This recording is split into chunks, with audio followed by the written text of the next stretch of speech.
लद्दाख के कारगिल इलाके को कश्मीर घाटी के साथ जोड़ने वाली जोजिला टनल के निर्माण कार्य की आज शुरुआत हो गई। टनल के निर्माण कार्य की शुरुआत केंद्रीय सड़क परिवहन व राजमार्ग मंत्री नितिन गडकरी ने पहले विस्फोट के लिए बटन दबाकर की। इस टनल की लंबाई 14.15 किलोमीटर है और सामरिक रूप से काफी महत्वपूर्ण है। ये एशिया की सबसे लंबी 2 दिशा वाली टनल होगी। भारत और चीन के बीच मई की शुरुआत से वास्तविक नियंत्रण रेखा LAC पर पूर्वी लद्दाख में गतिरोध जारी है। इसी बीच चीनी राष्ट्रपति शी जिनपिंग ने पीपल्स लिबरेशन आर्मी को युद्ध की तैयारी पर अपना दिमाग और ऊर्जा लगाने का आह्वान किया है। बीते दिन चीन के दक्षिणी गुआंगडांग में एक सैन्य बेस के दौरे के दौरान उन्होंने सैनिकों से कहा कि युद्ध के लिए तैयार रहो। जम्मू कश्मीर पुलिस लगातार नशे और नशे के सौदागरों को पकड़ने के अभियान में लगी है। इसी क्रम में जम्मू संभाग के जिला पुंछ के मेंढर पुलिस ने मनकोट में नाका चेकिंग के दौरान भारी मात्रा में नशीले पदार्थ बरामद किए हैं। बीती देर रात एक संदिग्ध व्यक्ति को पुलिस रोकने की कोशिश की तो वो भागने लगा। पुलिस ने उसे घेर कर पकड़ लिया। चेकिंग के दौरान उसके पास से करीब 1 किलो हेरोइन बरामद की गई। मेंढर पुलिस ने इसके खिलाफ FIR दर्ज कर आगे की कार्रवाई शुरू कर दी है। जम्मू में वरिष्ठ नेता सुनील डिम्पल ने बड़ी संख्या में लोगों व्यापारियों के साथ केंद्र व यूटी जम्मू कश्मीर सरकार के खिलाफ विरोध प्रदर्शन किया। उन्होंने प्रधानमंत्री नरेंद्र मोदी से मांग की कि हमारी डोगरी आइडेंटिटी को जो हानि हुई और साथ में हमारी रियासत का दर्जा हमें वापस दिया जाए। वहीं उन्होंने जम्मू कश्मीर के बीजेपी नेताओं पर आरोप लगाते हुए कहा कि डोमिसाइल सर्टिफिकेट लोगों के साथ बहुत बड़ा धोखा है। उन्होंने कहा कि जैसे ही चुनी हुई सरकार आएगी सभी डोमिसाइल सर्टिफिकेट कैंसिल हो जाएंगे। वहीं उन्होंने चुनाव तुरंत कराने की भी मांग रखी। कश्मीर घाटी के प्राइवेट स्कूलों के प्रबंधन के खिलाफ श्रीनगर के प्रेस एनक्लेव में छात्रों के पेरेंट्स ने स्कूल पर उन्हें परेशान करने और लूटपाट करने का आरोप लगाया है। पाकिस्तान पिछले कुछ महीनों से लगातार आतंकवादी गतिविधियों को अंजाम देने के लिए ड्रोन के माध्यम से जम्मू कश्मीर के इंटरनेशनल बॉर्डर्स के हीरानगर सेक्टर में हथियार सप्लाई कर रहा है। वहीं ओवरग्राउंड वर्कर्स को लेकर कश्मीर से सुरक्षा एजेंसियां और हीरानगर पुलिस बताए गए जंगल में गई, जहां उन्हें ओवरग्राउंड वर्कर को हथियार मिले थे और जिसकी जिम्मेदारी थी कि ये हथियार श्रीनगर पहुंचने चाहिए। अपनी रिहाई के 2 दिन बाद पूर्व मुख्यमंत्री महबूबा मुफ्ती ने सुबह दक्षिणी कश्मीर के बीज बिहाड़ा में अपने पिता दिवंगत पूर्व मुख्यमंत्री की कब्र पर गईं। अपने पिता की मृत्यु के बाद से महबूबा मुफ्ती इस साल उनकी पुण्यतिथि पर भी वहां नहीं जा सकी क्योंकि वो 5 अगस्त से नजरबंद थी। महबूबा मुफ्ती ने अपने पिता की कब्र पर जाकर उन्हें भावभीनी श्रद्धांजलि अर्पित की। जम्मू में PHE डेली वेजेस द्वारा लगातार हर रोज अपनी मांगों को लेकर प्रदेश सरकार के खिलाफ नारेबाजी कर विरोध प्रदर्शन किया जा रहा है, लेकिन अब तक सरकार की तरफ से कोई वक्तव्य जारी नहीं किया गया है।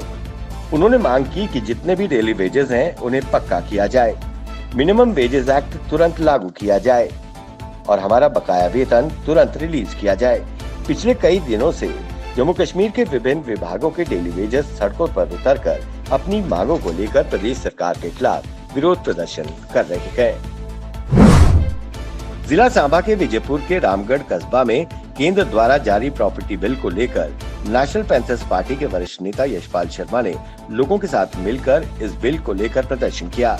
इस मौके पर पार्टी के चेयरमैन हर्षदेव सिंह और पूर्व मंत्री यशपाल कुंडल भी मौजूद रहे।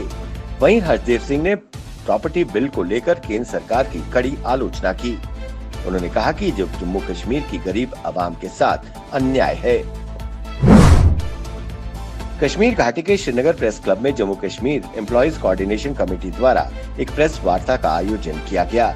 चेयरमैन शाह फैयाज ने अपने संबोधन में कहा कि सरकार को तमाम विभागों के college contractual teachers, MNREGA staff, NYC, ICDS staff, casual labours, need based workers, daily rated कर्मचारियों की जरूरतों के बारे में फाइनेंशियल डिसीजन लेने का निर्णय लेना चाहिए।